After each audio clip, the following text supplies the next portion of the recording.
Hey skiers, I'm Jeff from SkiEssentials.com. Here in the park at Stowe on the new 2024 Volkl Revolt 96. This is basically a direct replacement for the Revolt 95, which, I don't know, I think it's been, at least on my personal list of just like really good skis, very affordable and a lot you can do with it, like good in the park, but then like Bob's behind the camera and his wife has a pair. So kind of cool. It's not just a park ski, but it also is a park ski. So fitting that we're here in the terrain park and first run through here of the day, but I don't know. We'll see how it goes on these rails down here. Forgive me if I fail. I'm sure it's going to be great. Thanks, Bob. I appreciate the encouragement. And then, yeah, we'll meet you back in the studio and chat more about these new skis. Really, the shape is kind of the big story here. So, yeah, pretty cool. Wish me luck, and we'll talk to you in just a little bit. Hey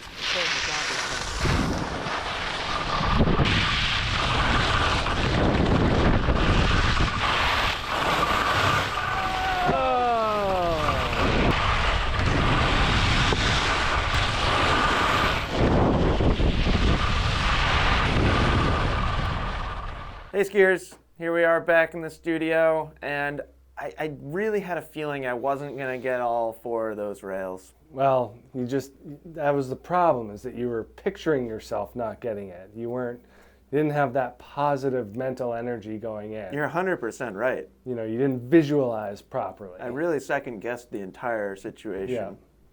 We've been dealing with some jinxing issues lately out there on the hill, and this is a prime example. So we got to really focus on positive energy, visualization, and execution. All right. Regardless, I was still impressed. I think I haven't gotten that ski rail in like the last 8 times I've tried it. No, but you said it. You were like, you either get it or you don't. Yeah, I knew it. That was the one. Yeah. I don't know. I correctly identified it, the challenge rail. Yeah. Anyways, we don't need to dwell on my inability to slide rails consistently. I'm really excited about this ski, Bob, and I've been kind of, I don't know, going on and on about it this afternoon. It's $449. It was interesting looking at kind of the manufacturers, like the MSRPs of other skis in Volkl's line, and saying, it's hilarious. How is this one of the lowest priced skis? What was the Revolt 104? It was 200 more, I think. And then the Revolt 90 is $599? Yeah, it's 150 more. Yeah. So it's like the two skis on opposite ends from like a width progression are way more. It's crazy. Go figure. Yeah. So you got the Revolt 95 there. Yep. That ski's been around for a long time now, and it has always been an affordable option as well. Yep. I think it was $399 when it first came out, which was like jaw-dropping then, and it's only gone up to $449. So basically this replacement ski just doesn't go up in price.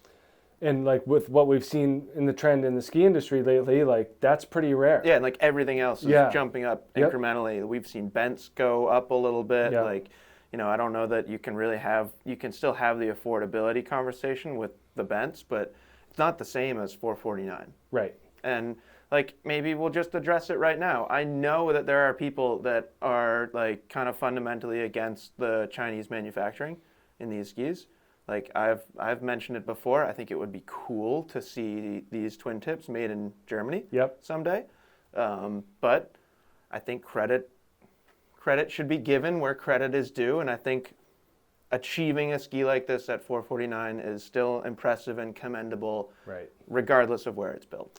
Yeah, they're fine. Like there's nothing wrong with the ski and the way it's built. No, and like I can understand somebody like having a challenging internal argument of whether they're willing to buy a ski manufactured in China for human rights issues or whatever. But we've also gone down that path. And people that leave comments like that, the thing that we often go to is like, what device did you leave that comment on? And then where do you draw the line? So yeah, everyone's going to draw their own line. It's just interesting to me that a lot of people draw it at skis. Yep. That they'll buy many things made in China, but have a really hard line at skis. Yeah, I find that interesting. Yeah, it is. Like you don't see that with bikes. Right. Nearly as much. Yeah. Which, Anyways, you want to talk about the ski now? Sure, I'd love to talk about the ski. We'll go through our kind of normal progression of different stuff here. So let's start with construction. Do you want a ski, Bob? I'll take a ski. Not too much has changed from construction. No, and nothing crazy outlier here too. That's Nope. probably part of the reason why it's not too expensive. Yep. Uses Volkl's multi-layer wood core consisting of poplar and beech.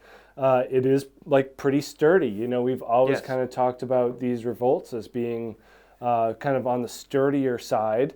You're going to get a little bit of weight with that. Yep. So 1920, did we say for Either this? 1920 or 1930 in Yeah. the 173. 173. So this is a 181 here. So we're Yeah. probably over 2,000 grams in this Right. ski.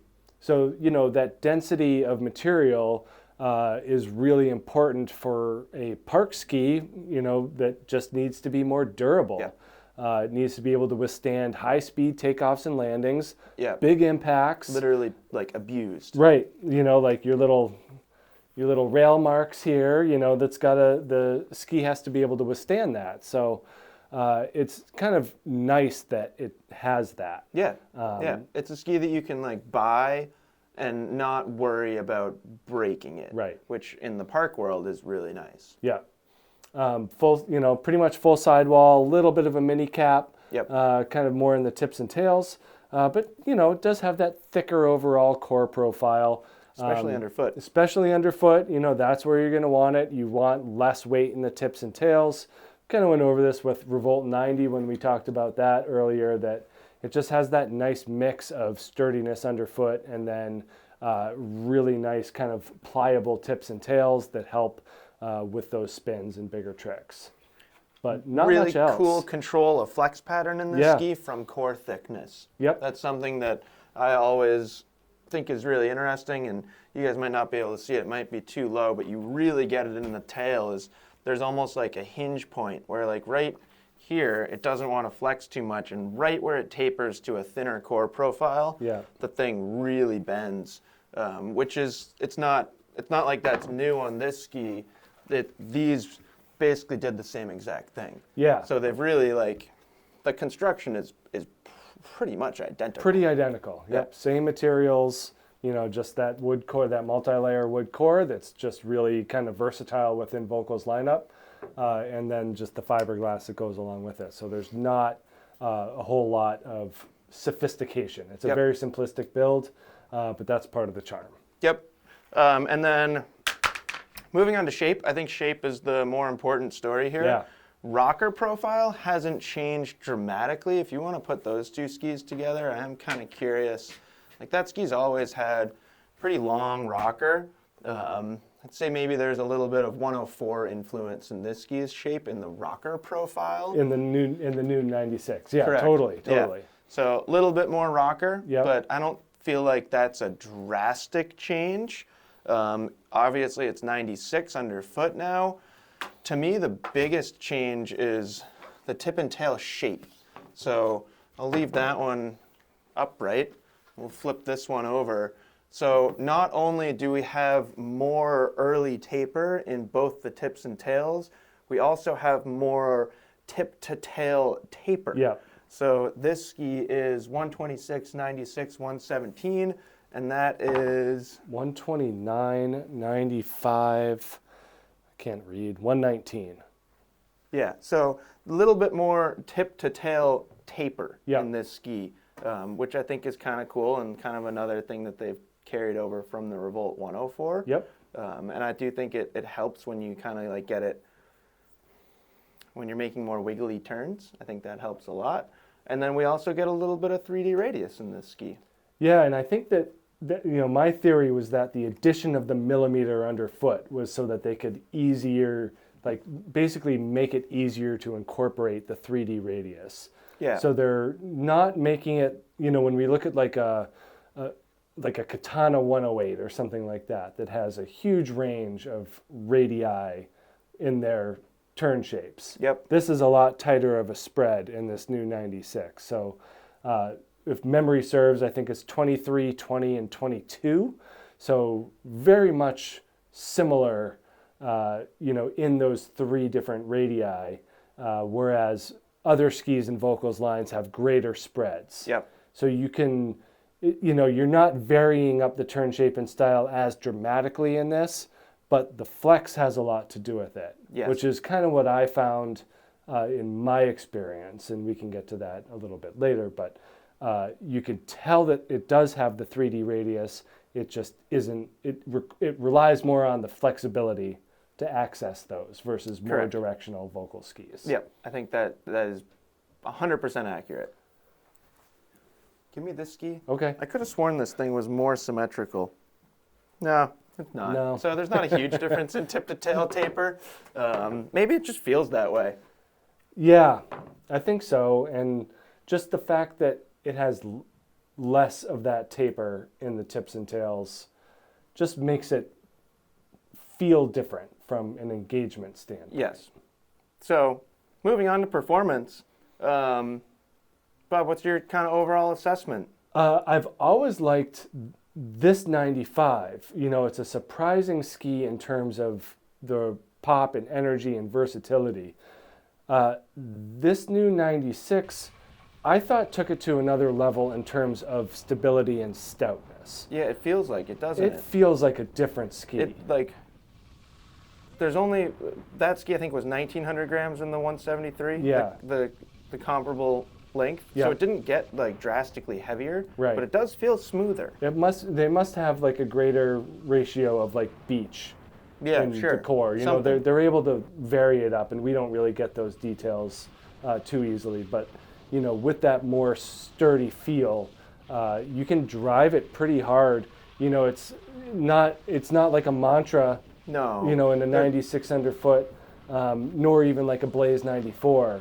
It's not as precise. No, not Yeah. remotely. But if you're kind of standing on the middle of the ski and let it kind of do its thing, it really makes clean round turns at moderate speeds. Yep. If you're kind of pointing it straighter, taking a more aggressive line down the hill, you're going to experience less control.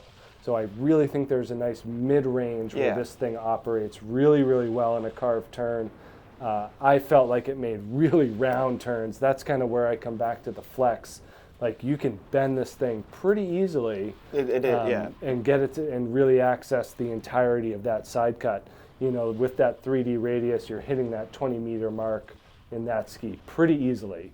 And with the flex, you can push right through and make it even hook up even better. So, Yeah, you can definitely bend it into a pretty snappy Yeah. turn. The one thing is it doesn't have like a ton of energy out of the turn. Right. So it's like, you know, it's I feel like bents are a good comparison to these. Those have more camber height Right. and more like spring out of a turn in the 90 or the 100. This is damper and smoother. Yeah. But yeah, very round, very controlled. I thought it was interesting hearing you talk about when you get going faster. And I found that at higher speeds, it wasn't necessarily that the ski felt unstable, but because there's more taper in the tip now, and because it's pretty soft, Yeah. it just stops like doing anything. Like Right. it can't like, it doesn't have the torsional stiffness right here to engage anymore. So when you start going really fast, your turn shape just gets bigger and bigger and bigger, And which that- isn't yeah. like necessarily bad. Like that happens with most skis. Most skis, yeah. It's just like, I think it's probably more noticeable in this ski than others. And that's where like your stability as a skier comes in handy. Yeah, Like sure. comes into play. Like, you know, with a Mantra, you know, like there are so few people that are going to achieve the stability point of that ski. Right, the breaking point, the Right. tipping point. Yeah. And with something like this, if it's not as difficult to push past it, and as long as you're of a certain skill set and Yep. you don't mind it being Correct. that way at a certain speed, it's fine. And I kind of felt that way about my Soul Riders. Like, Sure. Yeah. yeah, this is not an inherently stable ski. Yeah. Yet Yeah. I'm a stable skier, Right. so I Like can the deal ski with might it. be moving around a little Yeah. bit, but that's okay. Right. I'm fine. Yep, I had a lot of those vibes going with that when. Which, interestingly, you could argue is safer than the alternative, like being an Yeah. unstable skier on something like a Mantra, Right. where you see that type of skier just kind of like along for the ride, like Right. standing upright, Just being scared. like, ah, and like that. Yeah, those are the things that make me nervous Yeah. as a spectator. Right. I thought this ski made non-carving turns way better than that ski. Yep. Like the way that this ski breaks free and just slips and smears is awesome. Much better sideways ski than its predecessor. Way better, and like much Yeah. more of a modern shape here. Totally. And like application and just how it feels like more of a modern ski. Yeah. Again, not like much like snap back. Like that's something again that like a Blaze 94 has more of. Right. When you're making skidded turns on that ski, it's quick and agile and very precise, where this ski is like slow Right. and like drifty and Yep. slarvy. But I think it's really fun. There was a limit to, at least a limit to the amount of footage that we have skiing it in off-piste terrain or tight trees or anything like that. But I think if you're buying this ski, if you were a Revolt 95 customer and you're kind of shopping in this price point, you're going to be very happy with how much better this ski is in softer snow and in trees. Yeah, and we've been longtime fans of mid-90s underfoot Yeah. twin tip skis for especially woods around here, where having that soft, flexible twin tip is really advantageous for being able to get in and out of situations. Like Totally. I feel like skiing in the woods around here is all about managing situations. Yeah. And this is a fantastic option for that. Yeah, you can manage a lot of different situations on this ski. Yeah. You can kind of get in trouble out there and get out of it pretty easily Yeah. because the ski is very, very catch-free. Yeah. Where that ski with just the extended side cut into the tips and tails and really wide contact points or extended contact points. Not that it necessarily got you in trouble, but it wasn't as easy to get out of the trouble. Correct. That's how I think about it. Yeah. And yeah, I'm psyched that I got to ski these things in the park. Thanks to Volkl for letting me slide some rails on them. I really appreciate it. I think that at least gives me a better picture of how they feel in the park. And you probably remember the first time I skied these things in the park, I wasn't super psyched. No, and why was that? I think it's because all the previous skis that I had skied in the park before that day were 200 to 300 grams lighter per ski. Right. So it was a perception thing. So like a Bent 90 or Playmaker 91. Playmaker, yep. Even the new ARV is Yep. pretty light. I think that's down closer to like 1,800, maybe even 1,700 grams. Right. I know people are excited to hear about that ski too, and I'm excited to talk about that ski too. So it's not like this is crazy heavy. Yeah. Like there's a lot of park skis that are 2,000 grams or heavier. It was totally a perception thing for Right. me, because now the more and more that I've skied them, I like completely forgot about that. Like the last few days on these in the park, I'm like, they don't feel heavy to me. I've kind of come full circle, or maybe just done a 180 rather, and now I kind of appreciate their smooth feel and stability. Mm-hmm. But I also think like just an objective analysis of this ski is, if you're brand new to park skiing, it might not be the best choice. Sure. Which, like, I don't wonder, because that scenario will happen because it's very affordable, and I think you will see a beginner park skier on a Revolt 96 at some point. They'll be fine. Right. I think one of those lighter skis might be better, or at least just easier and like easier to learn things. I think an established park skier, or like somebody who's a strong all-mountain skier and wants some park capabilities, but it's not as much of a deterrent having a slightly heavier ski, they're gonna love it. Yeah. Or like somebody like myself who's aging, like I'm 37 now, I don't care if I get on a ski and I'm like, oh, I don't think I can do a switch 10. Like, Right. well, I'm not gonna do a switch 10 anyways. So it's sweet.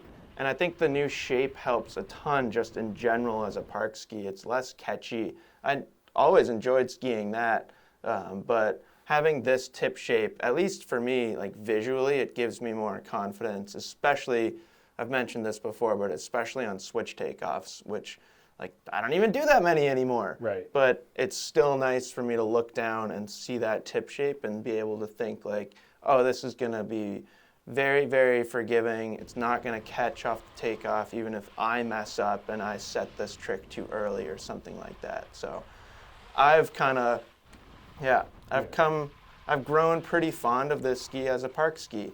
And I think like the price point and the durability, like those are really important things for a park ski. Like there aren't that many people that are gonna go out and buy an $800 park ski.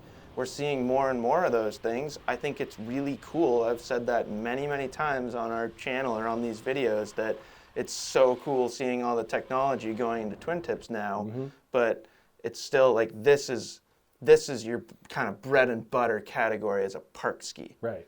Like that's a big investment going out and spending over $1,000 on ski and binding and then sliding rails on them. Right, skiing on metal. Yeah. Yeah. Like that's a hard thing for a lot of people to wrap their mind on. So that's kind of my big takeaway on them is super, super fun. They're plenty capable as a park ski. Like you'll probably see them win competitions. Like Volkl has a lot of really strong park skiers on their team. I guarantee that a lot of them will end up skiing this. Who knows? You might see like an X Games gold medal on this ski. Right. It's not the best competition style ski, but it's still capable. But they've taken like that influence from the 90, you know, definitely their park comp ski, and put it into this, which I think is a big benefit for that skier who's maybe progressing into more all mountain stuff as well as park and saying, wow, I get this modern park technology combined with this capability in a great value. Yeah. So there's a lot of benefits and positives to this ski here. Yeah, it's pretty cool. Yeah. And it really does feel like the right ski to have in between the 90 and the 104 in the Revolt lineup. And it's so good in that spot that, again, it like makes me question the price. Sure. Like, what happened from that ski to that ski to that ski? Like why? What's going on there? I thought it was a misprint. Because the performance it feels somewhat linear. Yep. From 90 to 96 to 104. Like there's not a huge difference in like how the ski feels between this and the 104. Like the 104 is different, has different capabilities, but like it doesn't feel like a $200 difference or whatever it is. Like I don't know. Yeah. So it just like, I hope Volkl didn't like misprint it in the price list, and now that it's out there, I've ruined it for everybody. I don't think that's the case. We'll have to put out an apology video that's like, oh, I'm sorry, it's $550. No, pretty darn sure it's $449. Yeah. So, great ski, Bob. Anything you want to add? Let's talk about mount point for just a sec before we go. Yeah, it's pretty important, huh? I would just like personally, that was always kind of an issue for me. I mean, you can always figure out your own mount point, but love it. Look at that. Athlete based. True center. True center, you know, that's the line. Jeff and I have kind of an interesting way of going about this where my boots are 3 sizes bigger. Yeah, I do like this concept. All we do for the demo bindings is we leave the toe where it is for Jeff. Not recommended. And adjust the heel for me. So that way I get kind of my -3. Yeah. From true center and ski it more directionally. You're probably getting more like -1.5. Yeah, it's not as much. But I do like this ski more further back. Yep. And like my wife has a pair of the 95s, my brother-in-law does. Yep. And when I mounted them for them, I went back like I think 4. Yeah, so we used to sell a lot of those. We still sell a fair amount. It just doesn't seem like we sell as many. I think other skis have caught up and taken some of their market share. But yeah, that used to kind of be our consistent recommendation is if you're buying it as a directional all-mountain ski more than as a twin-tip park ski, go 3 or 4 back. Yeah. You don't, however, want to go like 7 back. Right. Like more of a traditional mount point, because then you'll just mess up the ski. Yeah. Like again, like these engineers, they put it there for a reason. You don't want to get outside of the side cut, basically, or outside of the camber. So. Yeah, but that worked well for us. That was our workaround and seemed to work pretty well. But definitely that line is that athlete-inspired central location. So if you're, just make sure when you get these, if you get these and get them mounted, that you're cognizant of that. Yeah, I will add that they don't ski they ski more directional than a lot of center-mounted twin tips. Yeah. And I hope it comes through visually here when I was talking about like tip-to-tail taper. Like this is a much wider forebody than tail. Yeah. And I definitely think that comes through in how they ski. So like sometimes when you're center mounted on a twin tip, it can feel like the ski is diving a lot and so anything soft. Yeah. It just like feels weird. This, like, I think it, for a directional skier, it is easier to ski at a center mount than most center mounted skis. No, I'd agree with that. I would only say that, like, if I ski it on that center line, like, I just don't like how much ski is behind me. Yeah, like right. That's my biggest complaint for how it feels. Right. More that than pushing through the shovel. Yeah. Yeah. Yeah, I feel that when I'm on a center mounted ski, I feel the tail personally way more. Yeah. Interesting. But yeah. Well, that's it. That's the Revolt 96. I think it's a fun ski. I think it's really interesting to talk about.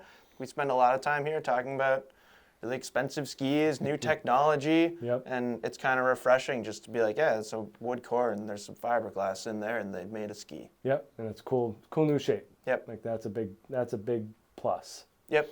So let us know if you have any questions. We got a few more Volkls to talk about for 2024. That new Revolt 114. Yeah, Revolt has sneakily become a big line. Big line. Yeah. 7 cool. skis?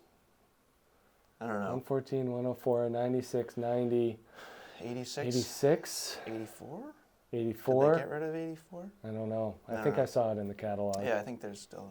So, anyways, a lot of Revolt skis. Yep. Let us know if you have any questions, and we'll talk to you soon. Bye.